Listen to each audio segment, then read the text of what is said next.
All right, we're now at the portion for public comment. And anyone wishing to speaking on any matter pertaining to the zoning board of appeals, please raise your hand and step up to the podium. Yes? Lisa's coming with me. Okay, maybe just want to let us know your name and address.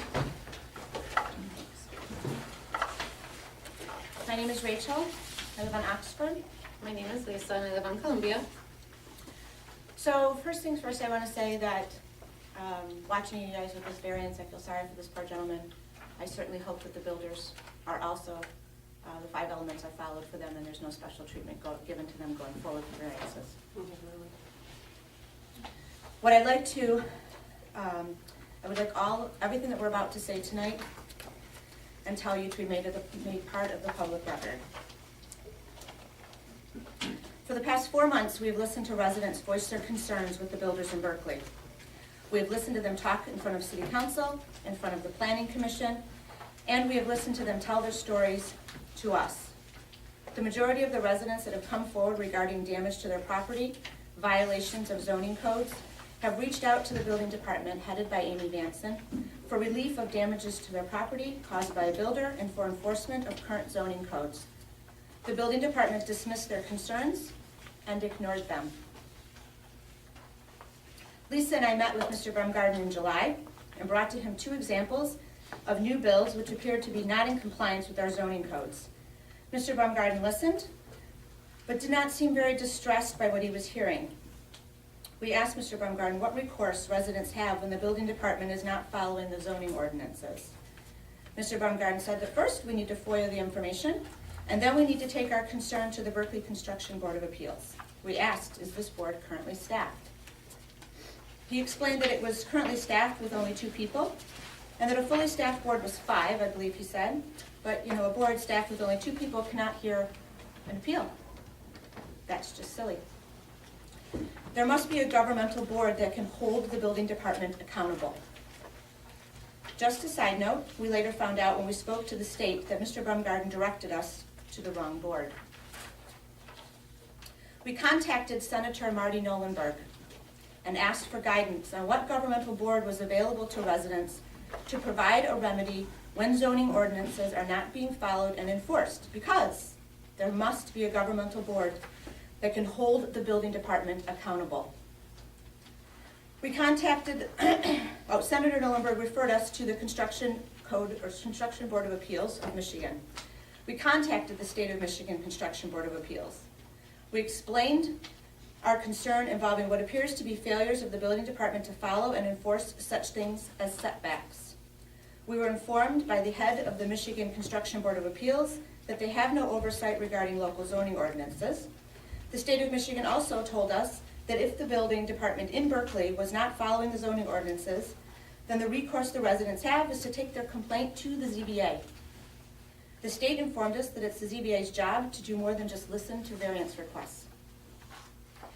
I then emailed Mr. Evans, the ZBA chair, and asked if an agenda item involving interpretation of codes and builder concerns could be added to the ZBA agenda. Mr. Evans never responded to me. Instead, he forwarded my email to Mrs. Vanson. Mrs. Vanson then responded via email and stated, and I quote, Amy said, any appeals to the ZBA can be made on the same variance form. This form is available online. A separate letter outlining the request of the appeal can be attached. The fee is the same for the variance. This confuses me greatly because we were not asking for an appeal. We were asking for an interpretation of zoning codes and to address concerns of the building department not following the zoning codes. It shocks us greatly that the city wants to charge $300 to get on your agenda and to come before you and appeal a problem that affects properties being violated by zoning codes not being followed. I think it's important to note case number BA-04-15 brought by House of Renew was permitted to request an appeal/interpretation, it was really an interpretation, of the ZBA without paying the $300. I have been informed that Mrs. Vanson was unclear as to whether or not that business should be allowed in an office district. So Mrs. Vanson wanted to allow it, but it was not clear that the code would allow it. So the House of Renew sought an interpretation from the ZBA without paying the $300. But residents should pay $300 to appeal violations of their property from builders that have been permitted to violate our codes. We will present 4 examples to you. So does this mean that we would have been charged $1,200? There must be a governmental board that can hold the building department accountable. We've reviewed the Michigan Zoning Enabling Act, Section 125.3603 and Section 125.3604 and Section 125.3103, which states, the Zoning Board of Appeals shall hear and decide questions that arise in the administration of zoning ordinances. That's what the building department does. If the Zoning Board of Appeals receives a written request seeking interpretation of the zoning ordinance or an appeal of an administration decision, the Zoning Board of Appeals shall conduct a public hearing on the request. Notice shall be given as required under Section 103. However, if the request does not involve a specific parcel of property, notice need only be published as provided in Section 103.1, which gives the person making the request as provided in this section.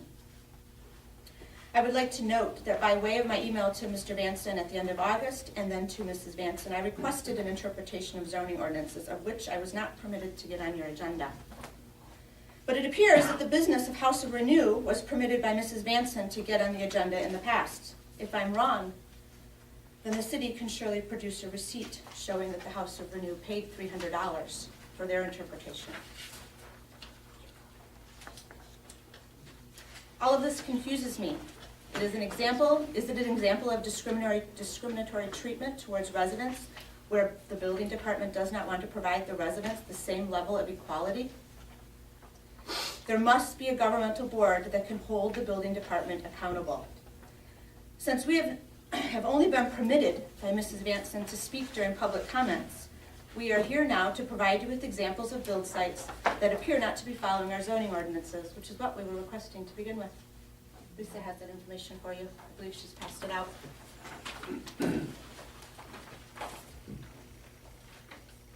I'll try and go through these briefly because you've all kind of glanced through them. The first one, this resident has gone through a tremendous amount of grief with the destruction of her property. Fortunately, some of that needs to be addressed with other city officials. We originally called out because of damage to a fence and land during an excavation and theft of concrete on her driveway. While there, we measured the distance of the side yard setback and found it to be about 2.5 inches too close. As a side note, we've included the photos of the cave-in that happened next to this property. The closer the city allows between building department allowing or ignoring and variance requests, the closer these builds get to other houses, this is what happens. You start to build right at the fence line, cave-ins happen, and people lose their property. This happened in June, and she's still fighting to be made whole with no help from the city, and the builder is not being horribly cooperative.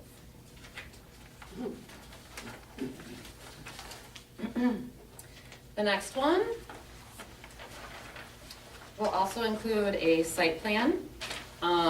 This house is built at a bit of an angle for some reason. The front section of it is compliant. The back is 8 inches into a DTE easement. And even if you look at the site plan that was approved, there's an AC unit that was approved to be built on the easement. Your code says no structure or accessory can be built onto an easement. This is one of those that we brought to the city manager when Rachel and I met, when Rachel met the inspector at the site. He insisted that he'd measured everything and everything was fine and that it was in compliance.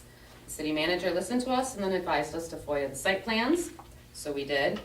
And then sent us to the wrong department, but that's why we're here in front of you, so that you can look at this.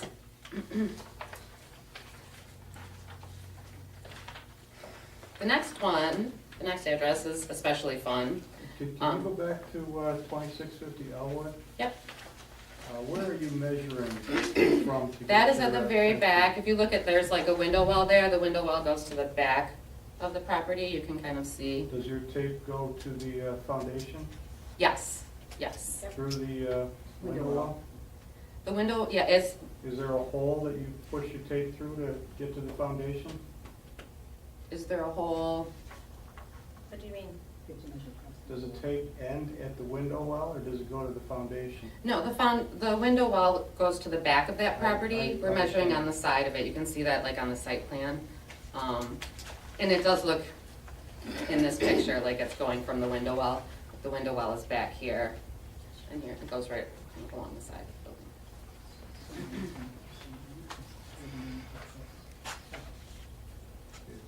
building. You can't tell from the picture.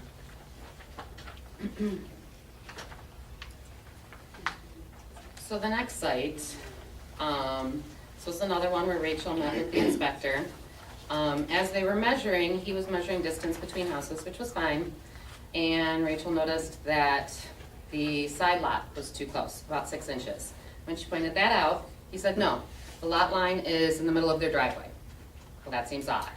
So again, we talked to the city manager. He suggested we pull the site plan. So we did. I saw nothing that noted that the lot line was 6 inches into the other person's driveway.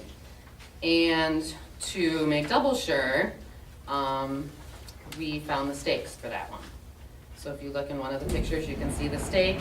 It lines up perfectly with her fence line, not in her driveway. Bottom right corner, first picture, is the metal stake for the property line.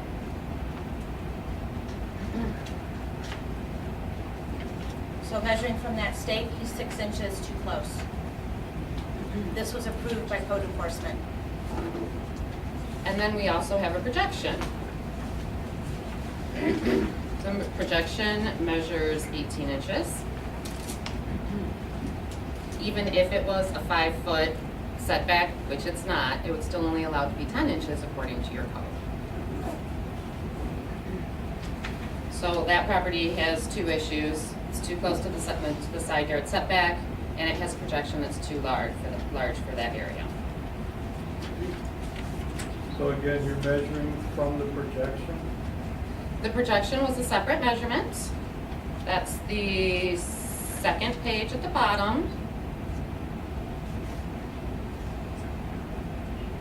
That's the projection to the fence. She's showing you which one, if you want. This one is the projection I'm one. looking at that, like the top left. The top left is to Are the you measuring foundation. to a concrete form, or is that a foundation? That's the foundation.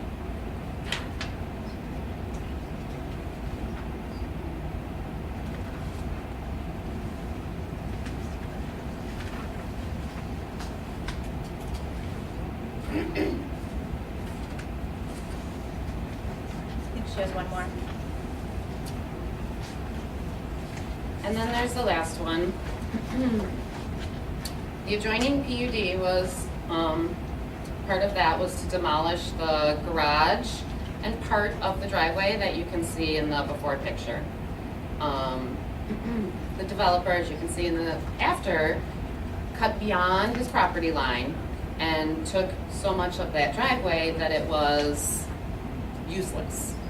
A driveway was then prepped, inspected by the city, and poured without a permit. The permit was later backdated by the city. This allowed a partially functional driveway, but one that isn't to code. Berkley code requires 2 parking spaces per residence. It also states a basic residential parking space shall be an accessible rectangle having a width of 9 feet and a length of 20 feet. This driveway will be next to a house on one side and parallel parking spaces from the PUD on the other. The code requires us to also add an additional foot to the width because of probably both of those things, but either one. There's also not a curb cut, so it's really only kind of a partially functional driveway at this point.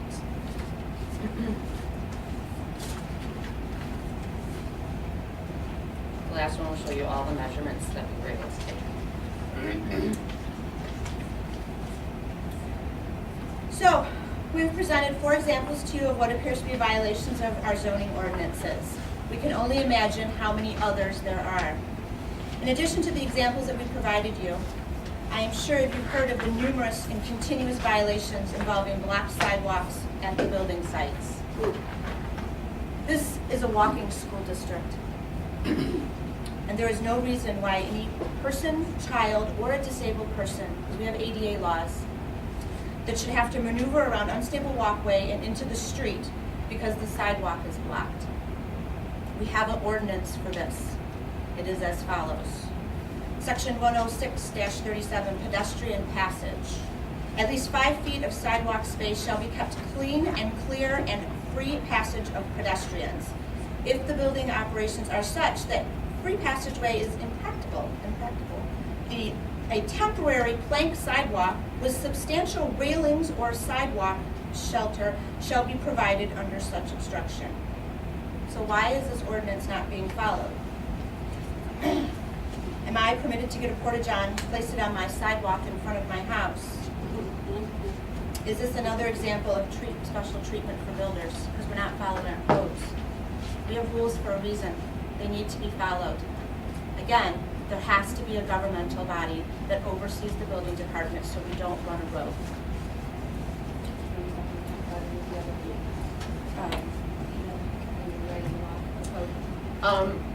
Of particular distress to us, upon emailing and asking why sidewalks were being closed against code, I received an email from Ms. Vanson that stated that from now on, she was telling all builders to completely block off the whole sidewalk on every construction site.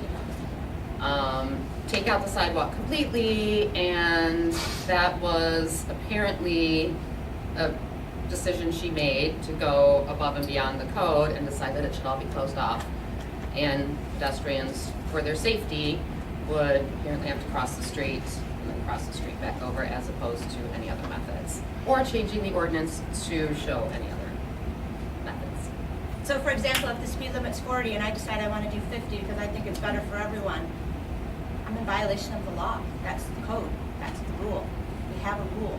We don't just go change it. I just can't change the speed limit because I think it's better for me. We highly recommend that the ZBA schedule a special meeting with City Council to address these problems, concerns, and determine a way forward so that all zoning ordinances are followed. We have rules for a reason. We need to follow them. We need to enforce them. Otherwise, we are a lawless city, and we are a city providing special treatment to certain people and/or the builders. Who does a resident turn to when their rights and their property are not protected by the building department entrusted with enforcing our codes? The residents have run out of options. Our next step is a courtroom. Thank you. Would anyone else like to make any public comment? If so, please step up to the podium. Thank you. I'll close the public comments portion. Any member of the board have any response to the comments made tonight that they'd like to share? It's not required.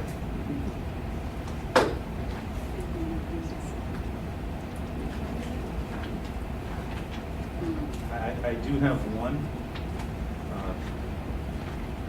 We appreciate the information you have provided. Clearly a lot of time. I can't even imagine how much time you've all spent working on this. I appreciate the detail that you provided. Is there any way this level of detail, you don't have to answer, but consider providing this level of detail to the city manager? You have a well-prepared statement. We did. Okay, all right, that's just my thought as one member of this board. That's why we're in front of you guys. Got it.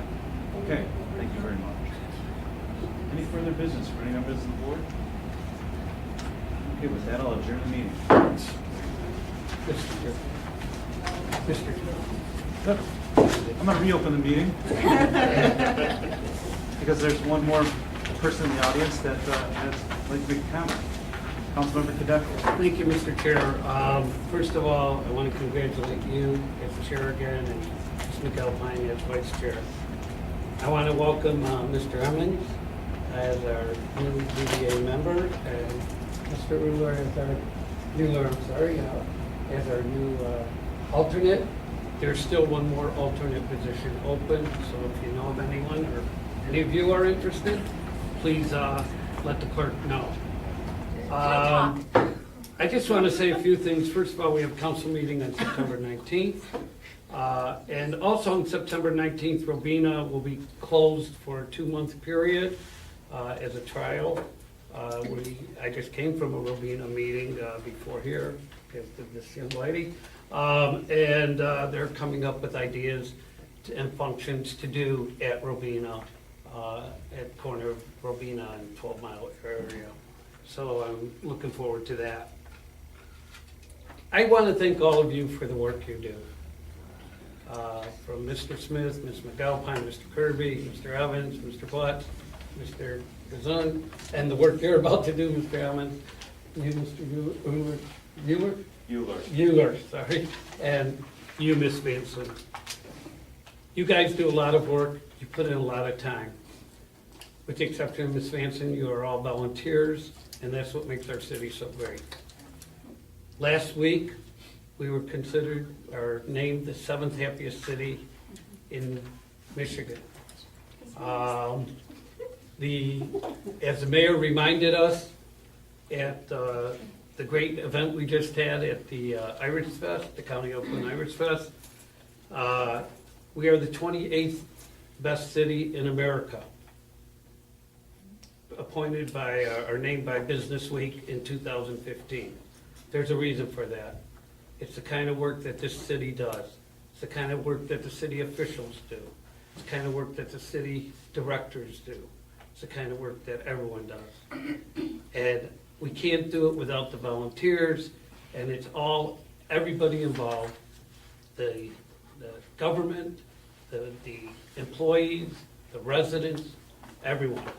And I can't thank all of you enough for the work you do. Thank you, Mr. Evans. Thank you. Okay. There being no further public comment, I will,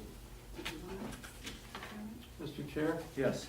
one more comment. I'm looking at these pictures and thinking, this is, when you live next to a construction project, life is horrible.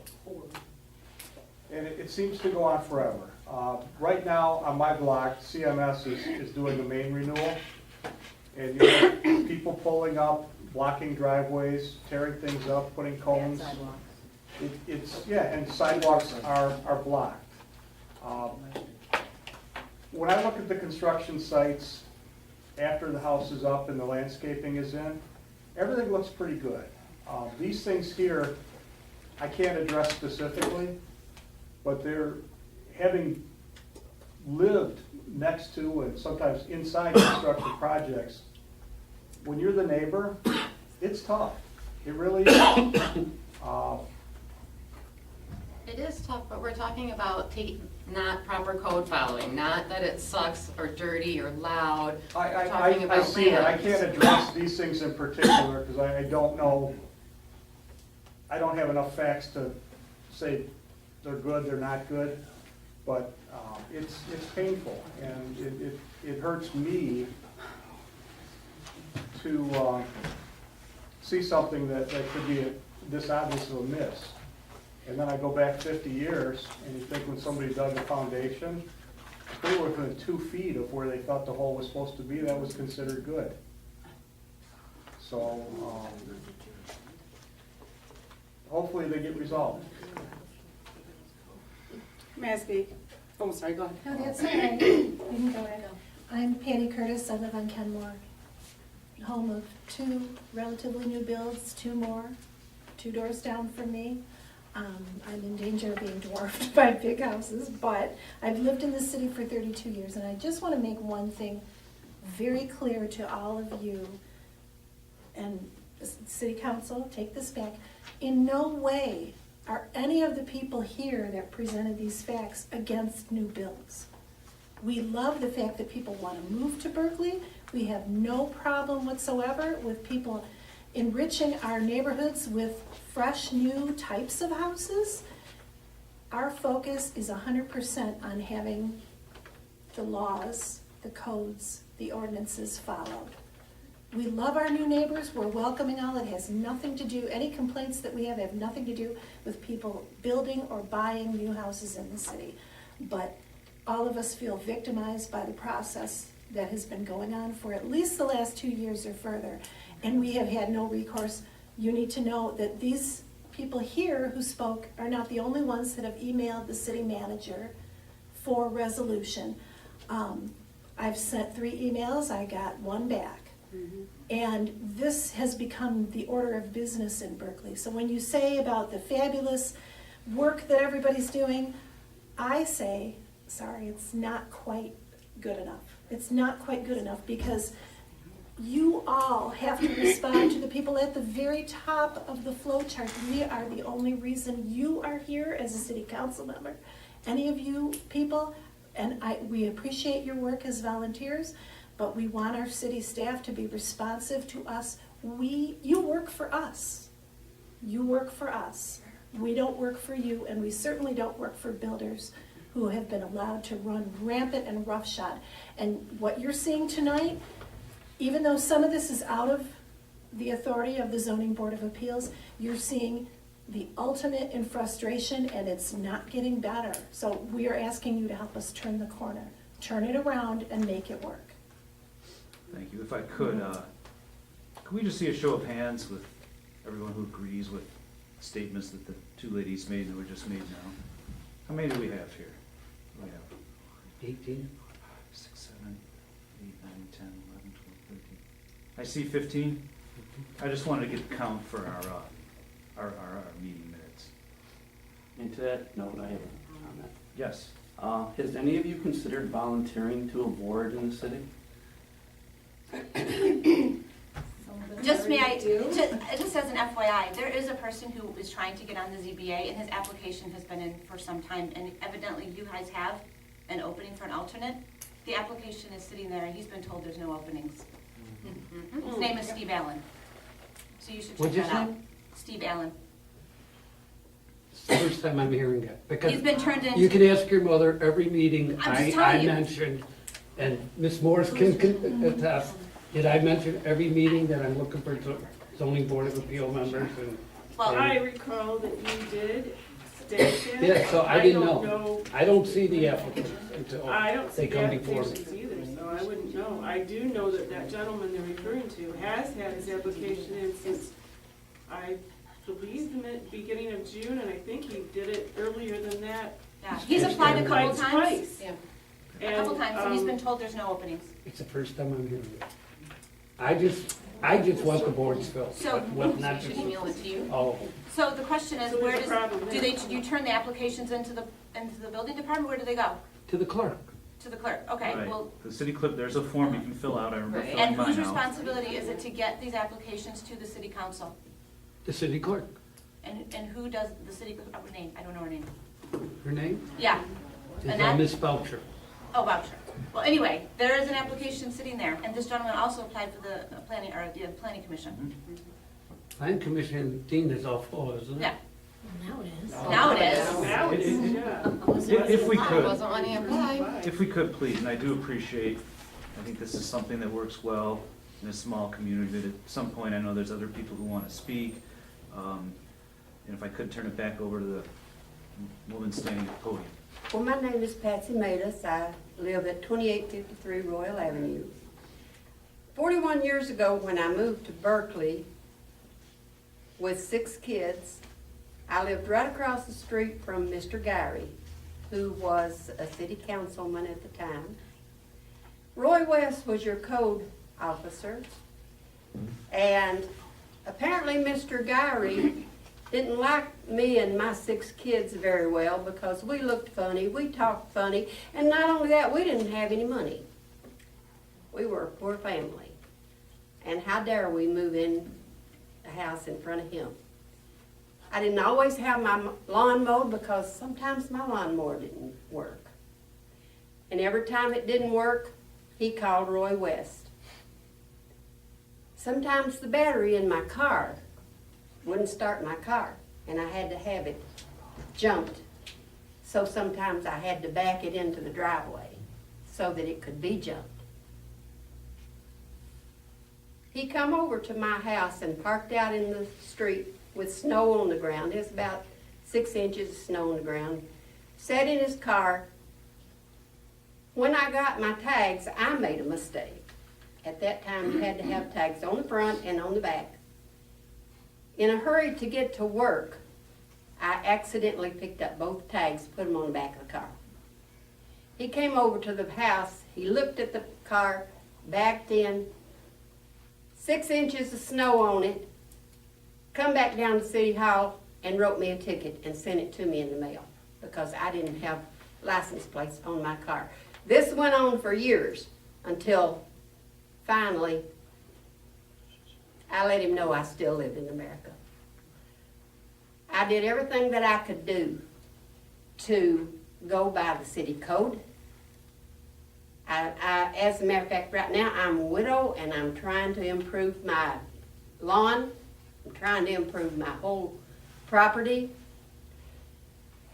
And when you have a city code, I am, from my heart, I believe that when people are trying to go by your city code and make the city that we live in look better and be better, and by the way, nobody called me to ask me if I was happy. I am. But I therefore think that if we are doing everything that we can do to go by your code, then you should certainly enforce your code. Thank you.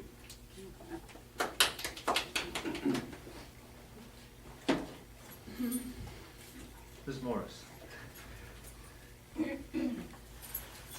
I just want to make a quick statement that, well, I've seen a lot of what they're talking about, and it's there. They're not making this up. It's real. It's a problem. People's yards, their fences, their driveways are being damaged, and nothing's being done with it because the codes aren't enforced. And I couldn't hear very well, but it sounded like the case that you had before. It was questionable as to how things happened. Were they inspected? Did they have a variance? And there's nothing in the records that show that they did. That's because there's a problem enforcing the codes and inspecting the work. There's a problem. I mean, it's not difficult for builders to comply with the codes because I've driven around and I know for a fact in Birmingham they do an excellent job of enforcing the codes. They do not have to encroach on the sidewalks. They don't make mess. I mean, they're all fenced in and chain link fences as opposed to what we see in Berkley. So I know if you drive around, if you're interested in taking a look, it's possible to enforce the codes. And I really would hope that you would direct the building department to do just that. Okay, thank you. Thank you. Mr. Kirby. Yeah, I just had a couple of quick things. Earlier, after listening to all this, I can certainly feel for these things that we see here in these pictures. I've lived in this city my whole life as well. I'm not exactly sure what position the members up here of the zoning board have as far as forcing the city to comply with the zoning ordinances. I understand that we can interpret the text of the zoning ordinance, but I don't know, as us volunteers sitting up here right here and your neighbors, that we have the authority to direct city staff to enforce these codes. Nowhere have I found in the Michigan Zoning Enabling Act that gives my position the authority to contradict or to cause an inspector, for that matter, to change his inspection or his opinion of something. I don't know that we have that authority. I really don't. We are a quasi-judicial board, and that we can render interpretations and make decisions that have the effect of law. And who would do the private investigating on this that we were to believe? I see these stakes and pictures, but I see nothing stamped by an engineer that would prove to me that this is actually real. So from my standpoint, I would not. We don't have it in front I'm of us. telling I'm you, not I saying it's can't not go right. by what you may say or what you may say. Either it's legally right or it's not. What I'm saying is, we don't have the ability nor the authority Or to the send out information. the search parties to make sure that this stuff is correct at all. Who does? Yeah. Which department do we Okay, go to? here's what I'm gonna do. Oh, sorry. With the public hearing, this is an opportunity to provide comment to the board. It's not necessarily a debate. The board is not required to respond to any, although I believe they're trying to give you some feedback. But what I don't want to happen here tonight is that this discussion goes circular because, we all have things to say, and I think they need to be said and be done, but what I don't want to happen is every time someone says something, someone else comes up and adds to it and adds to it. I think the two people who spoke at the beginning have done a wonderful job. I've heard some great comments tonight. Clearly, there's some question on this with some of the board members as to how we can proceed, and I think that's part of our possible frustrations. We don't necessarily have the answers. So I don't think anyone's denying anyone what you're saying. I don't think we're asking you to ask us the answers. We've got legal counsel, and this may be a starting point to get discussions and action going for the administrators at City Hall. And the top administrator here is Mr. Bonga. So we're happy to hear your comments. We hope that those comments can be brought to administration, but we may not have a solution tonight. What I want to avoid here tonight is the fact that some of these board members have spoke up to give their opinion. I don't think it's fair to anyone here that we have this circular discussion. Everyone's welcome to make their comments, but at the end of the day, there's going to be probably some more discussion that's not going to come from this board, probably from administration, regarding all your concerns. So with that being said, sir, you have the floor. Thank you. Thank you. My name is Dennis Hennon. I live on Vermont. I came up to address some of the concerns that Mr. Kirby spoke about. I know this body is not code enforcement. It is zoning issues. So some of the things that have been brought forward to you today are code issues, and that is not your position to decide. But many of the issues that were brought forward to you are zoning issues, and the Michigan Zoning Enabling Act states the Zoning Board of Appeals shall hear and decide questions that arise in administration of zoning ordinance. We are questioning the city staff's appropriate enforcement of several zoning ordinances, several setback and similar violations. And in your quasi-judicial role, I believe you do have the power to make those decisions to say, yes, the zoning is being violated and staff must start to enforce it properly. Thank you. Ms. Morris. I believe that the code does give you the authority to direct the city planner to do whatever you direct her to. And I may have this wrong, but I think the relevant code is 138-547, zoning officer. It's under Article 6, administration and enforcement. I believe that's where it gives you the authority to direct her. Thank you.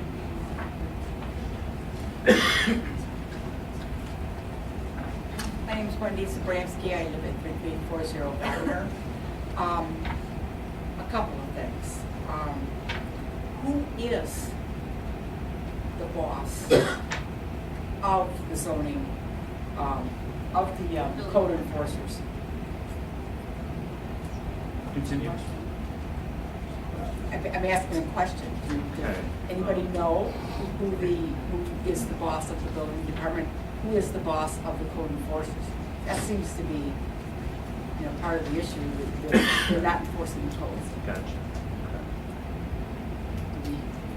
Does anybody know who the boss is and why they are not?